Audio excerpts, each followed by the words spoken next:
ቸበለው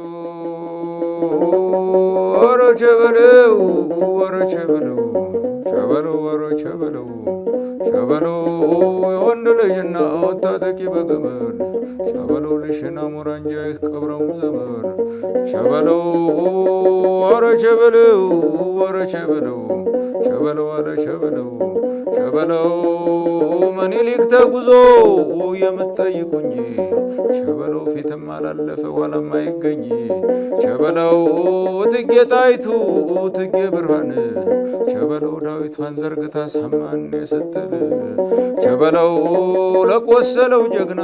ሰላም ጤና ይስጥልን ተመልካቾቻችን፣ ከአንከር ሚዲያ ዝግጅት ክፍል የአክብሮት ሰላምታችንን እናቀርባለን። የአማራ ፋኖ ብሔራዊ ንቅናቄ በላይ እዝ ከየካቲት 24 2018 ንጋት 12 ሰዓት ጀምሮ በቅርቡ በተሰዋው አርበኛ ማንዴላ እያዩ ስም ዘመቻ በማወጅ በተለያዩ የውጊያ ግንባሮች ድል እያስመዘገበ መሆኑን አስታውቋል።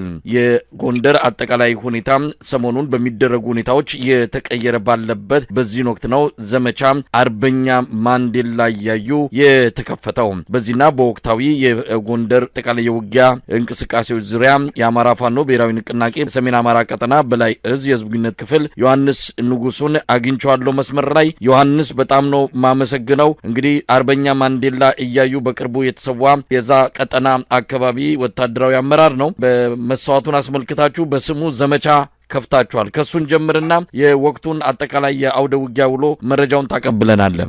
አመሰግናለሁ መሳይ። እንደጠቀስከው ዛሬ የካቲት 24 2018 ዓ.ም የአማራ ፋኖ ብሔራዊ ንቅናቄ በላይ ዘለቀ እዝ በቅርቡ በተሰዋው አርበኛ ማንዴላ እያዩ ስም ስያሜ በመስጠት ዘመቻ አውጇል። ከጠዋቱ 12 ሰዓት ጀምሮ ዛሬ የካቲት 24 የታወጀው የዘመቻ አርበኛ ማንዴላ እያዩ አባ ደምስስ ዘመቻ ከፍተኛ ውጤት እየተገኘ ነው ያለው በአሁኑ ሰዓት። ሆኖም ግን አርበኛ ማንዴላ እያዩ ከፍተኛ ትግል በማድረግ ፋኖን በማድራጀት በማሰልጠን እጅግ አያሌ ምሽጎችን በመሰባበርና በርካታ አሰራሮችን በመዘርጋት ከፍተኛ ሚና የተወጣ ጀግና ነው። በተለይም ደግሞ በቅርቡ በጣም አብነት ሆኖ የነበረው የአድዋ ክፍለ ጦር ምክትል አዛዥ ሆኖ ካለፉት 2 ዓመታት በፊት አገልግሏል። በኋላም የበላይ ዘለቀ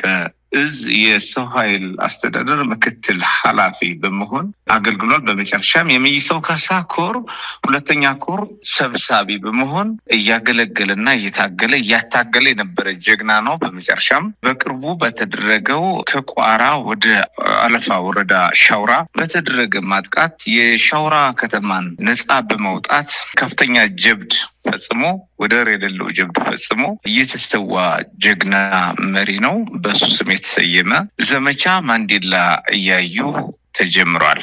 በዚህ ዘመቻ አያሌ ቁጥር ያለው የጠላት ኃይል የረገፈበት በተለይም ደግሞ ዛሬ የካቲት 24 2018 ዓ.ም ከጠዋቱ 12 ሰዓት ጀምሮ የአማራ ፋኖ ብሔራዊ ንቅናቄ በላይ እዝ ዳግማዊ ቴዎድሮስ 5ኛ ኮር ጎንደር በጋሻው ክፍለ ጦር፣ ጥቁር አንበሳ ክፍለ ጦር፣ መብረቅ ክፍለ ጦርና አፋብን ጎንደር ጠቅላይ ግዛት እዝ ኪንፋስ በለሳ ታዲዮስ ታንቱ ክፍለ ጦር በጥምረት ጠላት በሚቆራራባት ደጎማ ዋና ቤዝ በሆነችው ማለት ነው ደጎማ ከተማ ላይ እጅግ አኩሪ ወታደራዊ ታሪክ አስመዝግበዋል።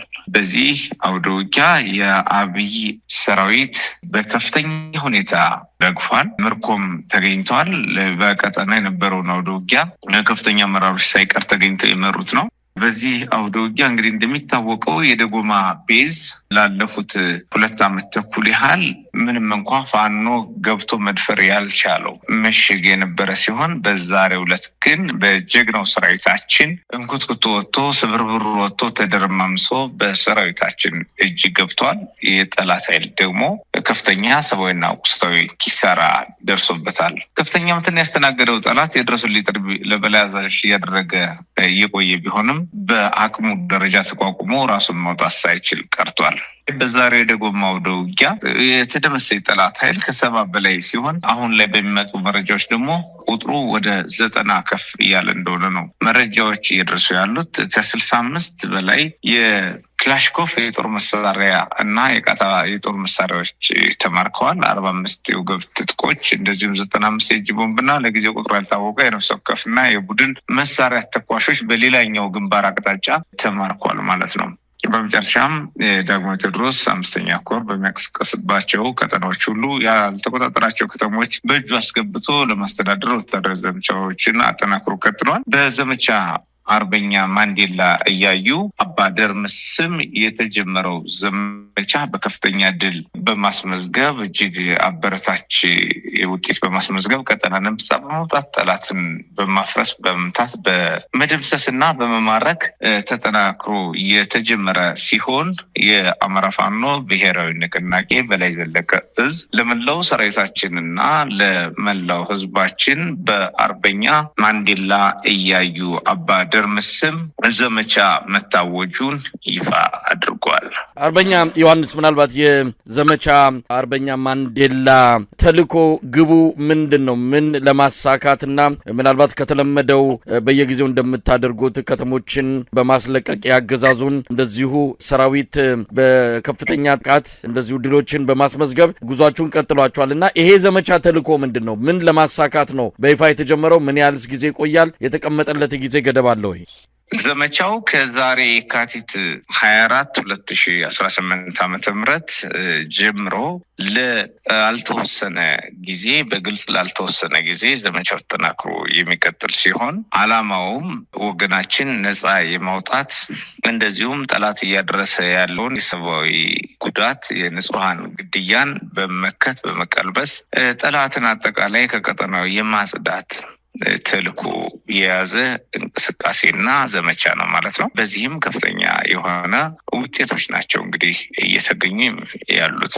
አርበኛ ዮሐንስ እንግዲህ በአንዳንድ በተቆጣጠራችኋቸው አካባቢዎች ከህብረተሰቡ ጋርም እየተገናኛችሁ እንደዚህ ውይይቶችን እያደረጋችሁ ነው ያላችሁት። በአደረጃጀትም በኩል በምትቆጣጠሯቸው ቦታዎችን በሌሎችም አካባቢዎች እንደዚሁ ወታደራዊ አደረጃጀቶቻችሁን በማጠናቀር ለቀጣይ ዝግጅት ግዳጆች ራሳችሁን እያበቃችሁ እንዳለ የሚገልጹ መረጃዎች በስፋት እየወጣ ነው የሚገኘውና እንደው ስለዚህ እንቅስቃሴያችሁ ባጭሩ ማለት የሚቻል ከሆነ እንግዲህ ብዙ ወረዳዎችን በእናንተ እጅ ይገኛሉ፣ አዳዲስም እየገቡ ነው ያሉት። ያው ከወታደራዊ እንቅስቃሴያችሁ በተጓዳኝ ከተሞችን መልሶ ወደ ሰላማዊ ህይወት በመመለስና ሰላማዊ ህይወት እንዲቀጥሉ በማድረግ አደረጃጀቶችንና እንደዚሁ የከተማ የወረዳ አስተዳደሮችን መደበኛ ህይወታቸውን ስራቸውን እንዲቀጥሉ ለማድረግ ከምን ጊዜውም በላይ ኃላፊነት ወድቆባችኋልና እዚህ ላይስ ያደረጋችሁ ያላችሁት እንቅስቃሴ ምን ይመስላል? መልካም መሳይ፣ እንደጠቀስከው በርካታ ወረዳዎች በእጃችን ገብተዋል። የከተማ አስተዳደሮችም እንደዚሁ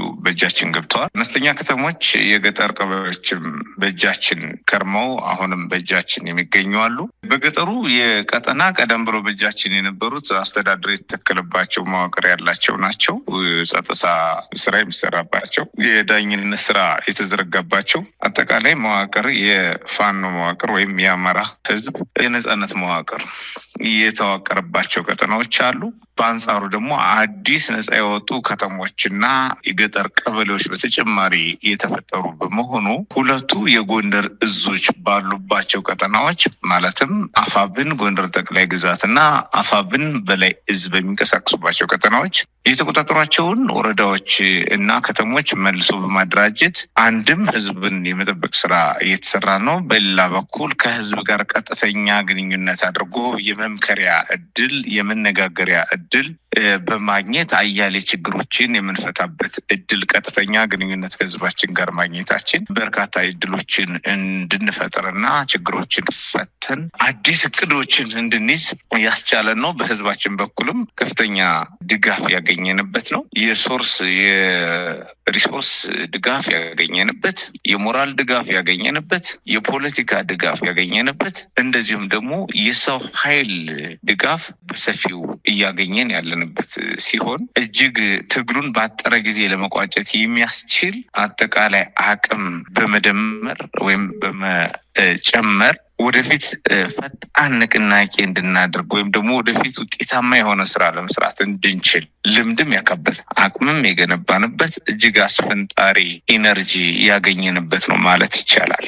አርበኛ ዮሐንስ በቅርቡ የአማራ ክልል ምስለኔ አስተዳደር አመራሮችን የሰበሰቡት የአብይ አህመድ ጀነራሎች እንደዚሁም የጸጥታው ኃላፊዎች በዋናነት ከዚህ በኋላ ክልሉን ጥለን እንሄዳለን፣ ራሳችሁን ጠብቁ፣ ሚሊሻውንም አድማ በታኙንም አዘጋጅታችሁ ውስጣችሁን ፈትሻችሁ ክልሉን ተረከቡትኛ ለሌላ ሀገራዊ ግዳጅ እንሄዳለን የሚል ንግግር አብይ አህመድ ጀነራሎች በኩል እንደተገለጸ ይህንንም በመቃወም የክልሉ ምስለኔ አስተዳደር ፕሬዝዳንት አረጋ ከበደ መከላከያ ሰራዊቱ ክልሉን ለቆ ከወጣ የአማራ ክልል ይፈርሳል የሚል ስጋት እንዳላቸው በመግለጽ መከላከያ ሰራዊቱ አሁንም በክልሉ እንዲቆይ መደረግ አለበት የሚል ሐሳብ ማቅረባቸው ተሰምቷል። ግን ይህንን ሐሳብ እንዴት ታዩታላችሁ?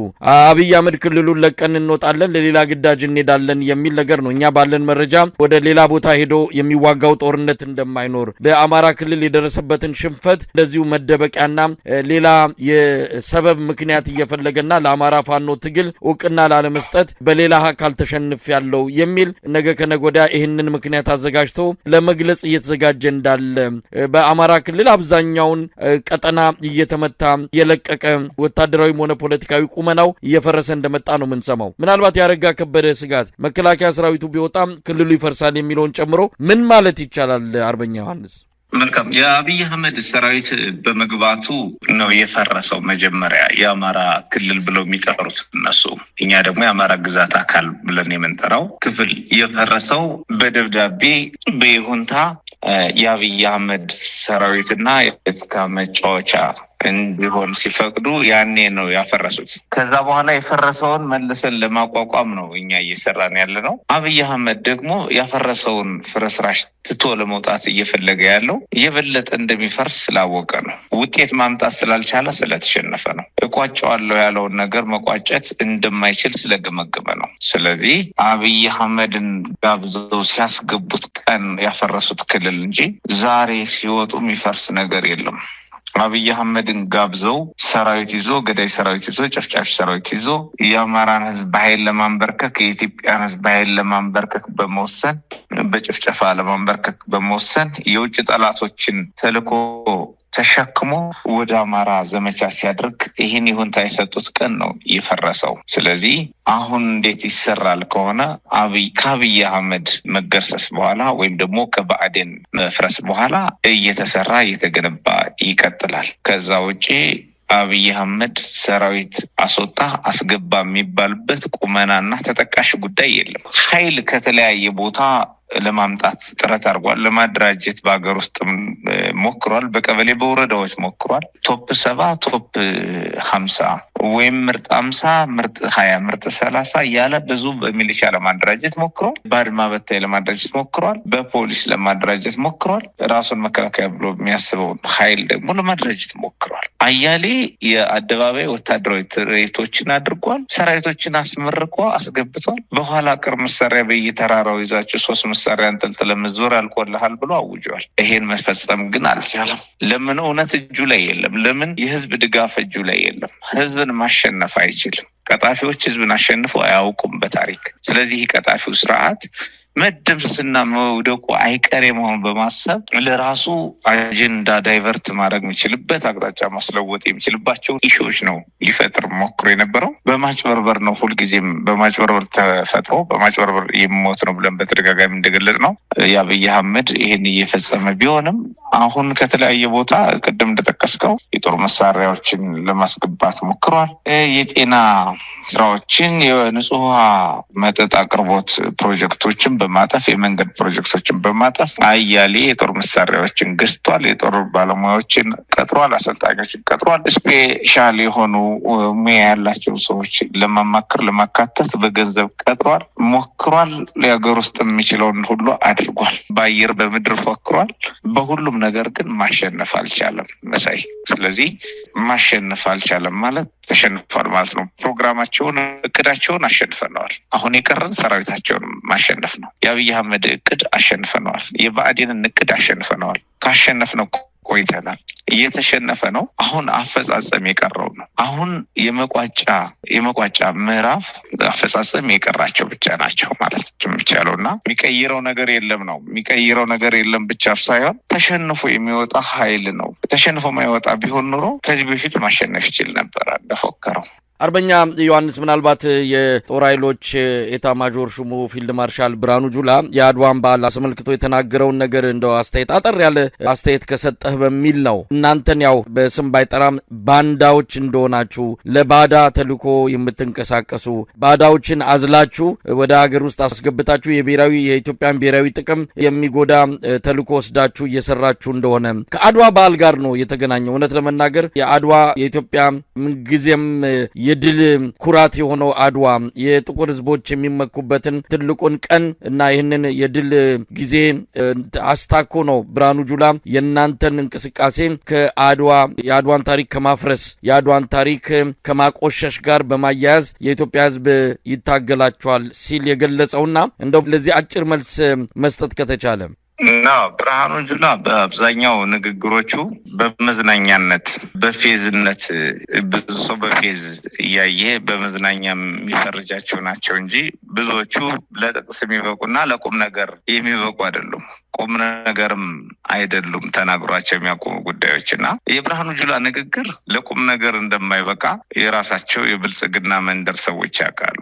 በእኛ በኩል ስለ አድዋ የማውራት ሞራል ያለው የምርኮኝነት ታሪክ ያለው ሰው ስለ አድዋ ሊያወራ አይችልም። የመጀመሪያው ስለ አድዋ ማውራት የሚችለው ድል ተጎናጽፎ ምርኮኛን በአግባቡ ይዞ ምረት አድርጎ ወንዱ እምዬ ተብሎ የሚጠራበት ታሪክ የሰራው ወገን እንጂ እንደ ብርሃኑ ጁላ አይነቶች ሞራላቸው የማይፈቅድ ሰዎች ስለ አድዋ ታሪክ ሊመሰክሩ አይችሉም። በሌላ በኩል አድዋ እኮ የፋኖ ታሪክ ነው። አድዋ እኮ የአርበኝነት ታሪክ ነው። አድዋ እኛን ነው የሚገልጸን። አድዋ ማለት ወዙ ሞራላዊ ወራሹ የአድዋ ዘመቻም ሆነ የአድዋ አደረጃጀት ሀሳብ ሞራላዊ ወራሹ እኛ ነን። ምክንያቱም አርበኝነትን እየኖር ነው ስለሆነ።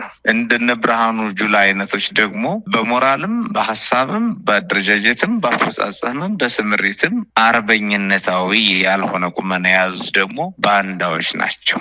ከህዝባቸው ተቃራኒ የቆሙ ህዝባቸውን ክተት ብለው የማያስከትሉ፣ እኛ ግን ህዝባችን ክተት ብለን የምናስከትል አርበኞች ነን። እነሱ ደግሞ ህዝባቸውን በድሮን የሚጨፈጭፉ ባንዳዎች ናቸው። ስለዚህም ስለ አድዋ ባንዳዎች ማውራት ሞራል የላቸውም። በባዕዳን እርዳታ ህዝባቸውን የሚጨፈጭፉ ቅጥረኞች ምንደኞች ስለ አድዋ ድል በዓል ስለ አርበኝነት ድል በዓል የመስከር ሞራል የላቸውም። ይኖረናል ቢሉ ሞክሩም ሊቀበላቸው የሚችል ታሪክም ህዝብም የታሪክና የሞራል ዝምድናም የላቸውም። የተጠጋጋ ዝምድና የላቸው። የአሸናፊነት ታሪክም የላቸው።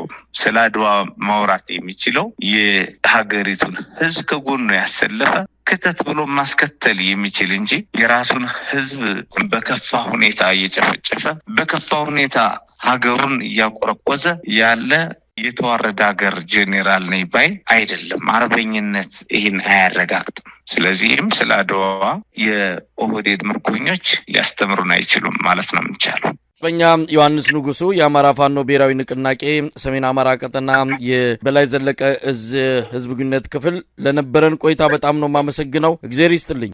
እግዚአብሔር ይስጥልን። መልካም ጊዜ።